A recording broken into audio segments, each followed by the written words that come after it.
Tuesday night, Coastal Carolina taking on Appalachian State. We've got App State 6.5-point home favorites, 61.5 being the total in this game, 62 in some spots. And my first thought is, and actually this line opened 5 points with App State as home favorites. It's now been bet up to 6.5. And this is just a clear indication that really the betting markets have completely and utterly collapsed on Coastal Carolina, that people just don't think very highly of this team right now. And it's hard to blame them. They had two really poor performances prior to their bye week, losing 30-17 at home against Georgia State, an outright loss as home favorites.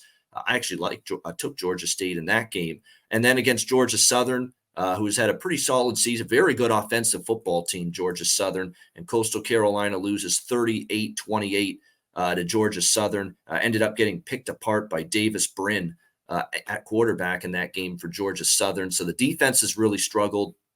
And to be honest, look, I can't say I totally called this, but I was really worried when Jamie Chadwell moved on to Liberty, former head coach here at Coastal, thinking he was such a big component of why the offense was great. The scheming was great. The play calling was great. The game planning was great. I ain't seeing that same stuff from Tim Beck. Sorry, I'm just not. I don't think they're as well coached, quite honestly, with Tim Beck as they were by Jamie Chadwell. And the results point that out. Somehow you've got this multi-year starter who's been here forever at quarterback, Grayson McCall, and somehow in your first year as head coach, you've managed to take an offense that's been phenomenal for these last few years, and you've made them ordinary. That's hard to do with a very experienced veteran quarterback. Now, I'm not excusing Grayson McCall of all the blame. He has to play a little bit better too, but I just don't think this is as creative, as explosive, as dynamic an offense with Tim Beck now as the head coach. I just don't think so. And it's been a problem area for Coastal Carolina. Does the bye week help?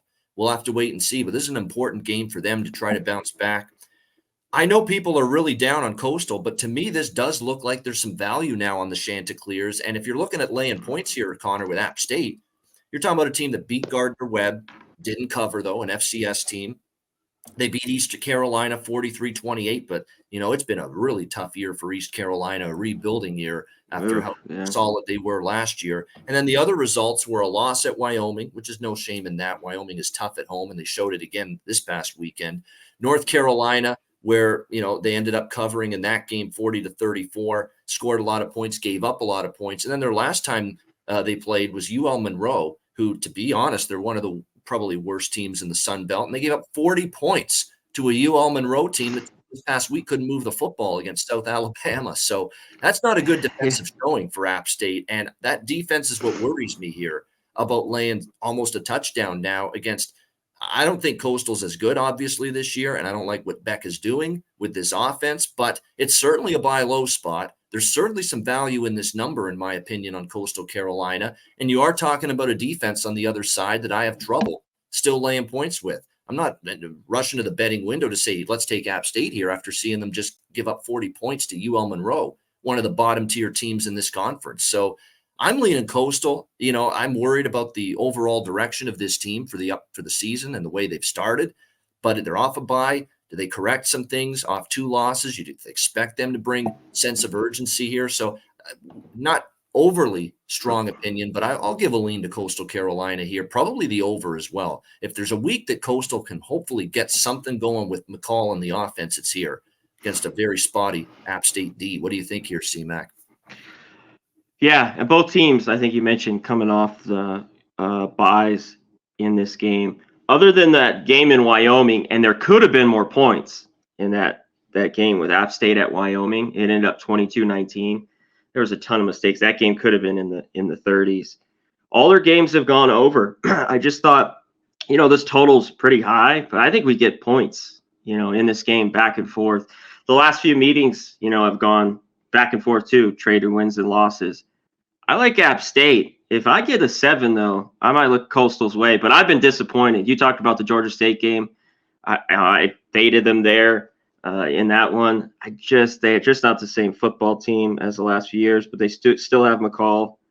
Yeah, I lean the dog a little bit if you can get over a touchdown. I think we get plenty of points here. And like I say, the defense has struggled here. for Coastal Carolina the last 2 weeks. They did play Jacksonville State and UCLA, and Jacksonville State's turned into a heck of a team, and we'll be talking about them in just a moment. They did play Jacksonville State. They did play UCLA, and they hung in there against UCLA. So schedule-wise, they've played some good teams. And like I say, to me, this definitely feels buy low, buy low. It's screaming at you that it's a buy low spot. It's a good number. It's a value-laden number to take Coastal Carolina. I know they're not the same dominant team in the Sun Belt as they've been in years past, but I think it's a good buy low spot here on Coastal. I'm certainly rather take points with them than lay points with them. That is for sure.